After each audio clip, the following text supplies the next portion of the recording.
Hello boys and girls, today you are working on your Happy Dreamer self-portraits where you are going to think about what kind of dreamer you are.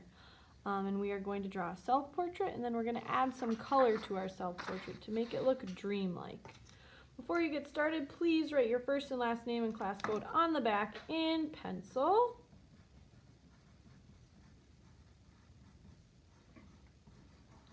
Flip that paper over.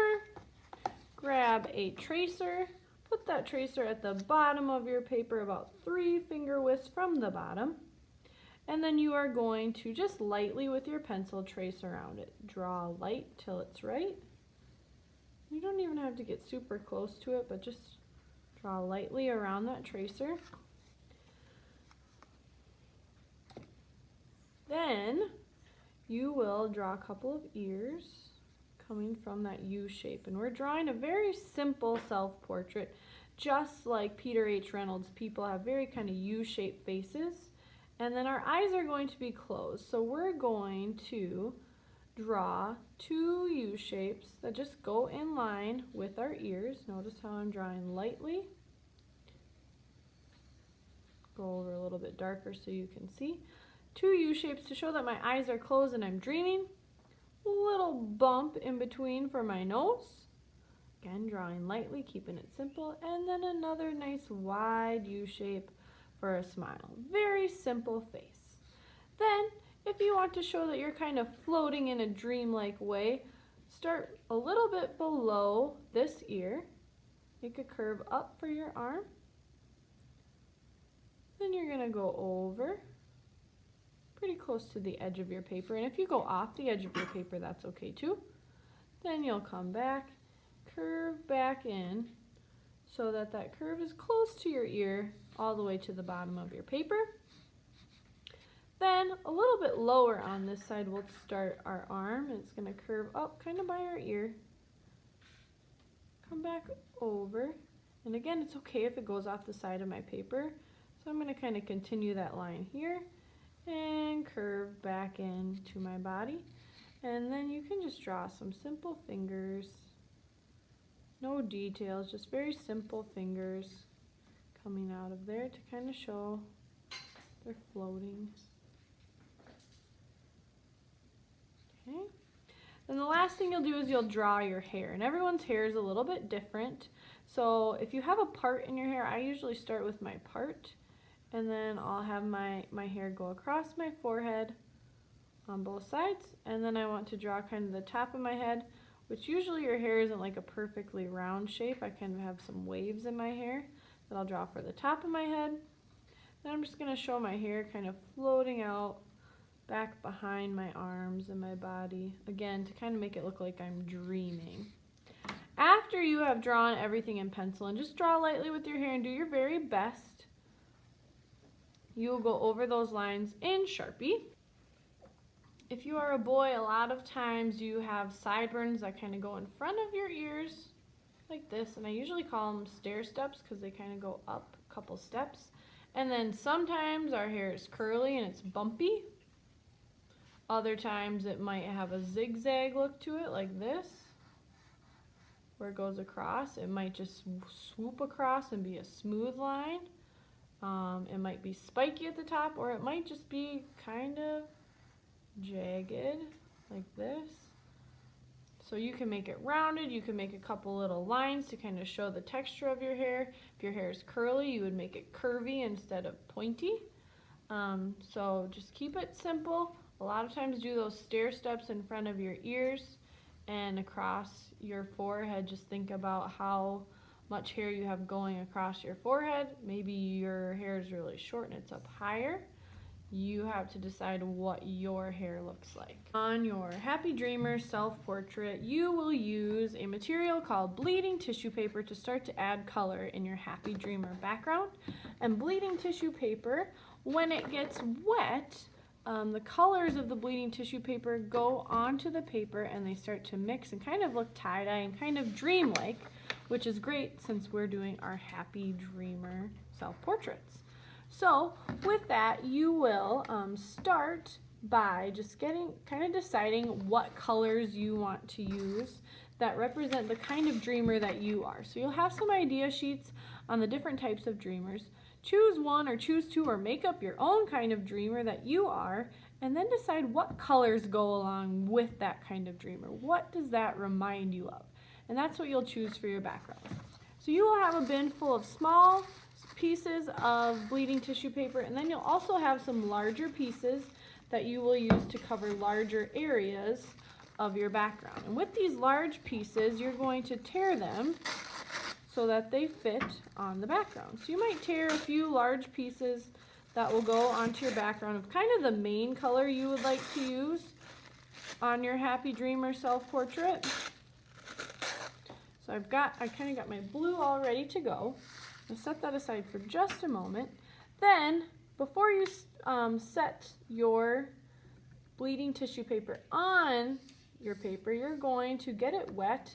There's a little bit of color on my paintbrush. You're going to get it wet just with water. So you're just painting water, and there shouldn't be color on your paintbrush. You're just painting water to get the background wet. You're doing it all the way down to the edge, but you don't want water on your self-portrait. So get close to it, but not too close. Okay, and that should take not very long at all. Okay, so then I will start to put those large pieces of bleeding tissue paper down.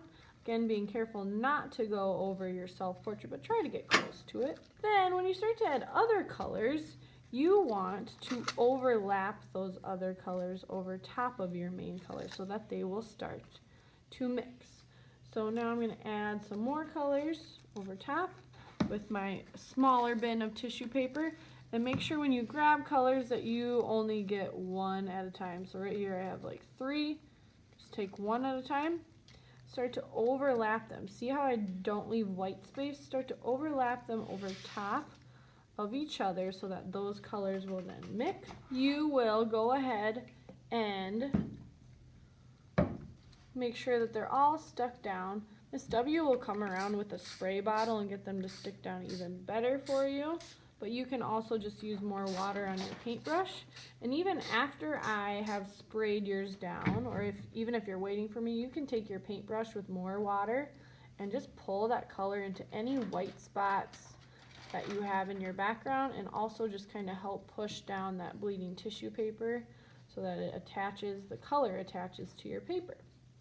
Your paintbrush is a great place to use close by your self-portrait so that you don't go over the line, but you get nice and close to it and to the edges of your paper. If you feel like you're done, you're going to start to peel up your tissue paper. You will just set this. Once you peel it up, your fingers are going to get a little bit messy, but you'll just, ooh, that all came off nicely. You'll set it in a little pile on the edge of your messy mat. When you are done, do not bring it to the garbage. Miss W will bring a garbage around later on for you to throw that pile away. I will also call you to bring your artwork to the drying rack, so don't get up unless you are called on to do that. Do your best to get the tissue paper off, and you will want to be super careful not to rip your paper because there's quite a bit of water on it, and we don't want to wreck our self-portrait by ripping it. So we do need to be very gentle with that. When you are done, you'll want to kind of dab off your paintbrush, clean it out, and then again, you'll be called for where you need to go for cleanup and putting this onto the drying rack. Good luck with your Happy Dreamer self-portrait. I'm excited to see what colors you choose in your background and what types of dreamers you all are. We will be using crayons to add color to our self-portrait and our Happy Dreamer self-portrait. When you are using crayons, work on using good craftsmanship, doing your best, taking your time, and staying in the lines. You will use these multicultural crayons to decide what skin color you are. And when you are using them, use them very lightly. Don't push really hard. So this one I think is closest to my skin tone. Actually, nope, this one's more peachy. This is closest to my skin tone, so you want to make sure you match it with your skin tone. And you could kind of test it on the back of your paper if you wanted to, and then put your arm next to it to see if that's the correct color. So I'm just going to carefully color this in all in one direction, And you can go over your Sharpie lines when you do this, and it really should not take you very long because you're kind of using the side of your crayon to make a smooth, even color. If you push too hard, then you're going to get weird lines that won't look smooth like your skin. So really work on good craftsmanship when you're coloring in your skin with that one color. So again, that didn't take me very long. Then you can start to add color with your hair, and a lot of times your hair is more than one color. So I'm going to use some yellow because I'm kind of blonde. I'm kind of a dirty blonde, so I'm going to color in with yellow. When you color in your hair, kind of color in the way that it grows. But then I'm also going to mix a little bit of brown to make this not quite such a bright blonde because I have kind of dirty blonde here. So see how the direction that I'm coloring is the direction that my strands of my hair are growing. And then kind of just lightly mixing my brown and my yellow together. Yep.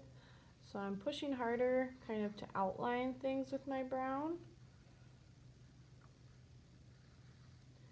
And then again, just kind of lightly mixing it with my yellow to make it kind of a darker blonde instead of a really bright yellow blonde. You are welcome to do designs or color in your shirt, whatever color you choose. Just make sure you're working on good craftsmanship, using kind of the side of your crayon when you're coloring in your skin and your hair, and then whatever you would like to do with your shirt.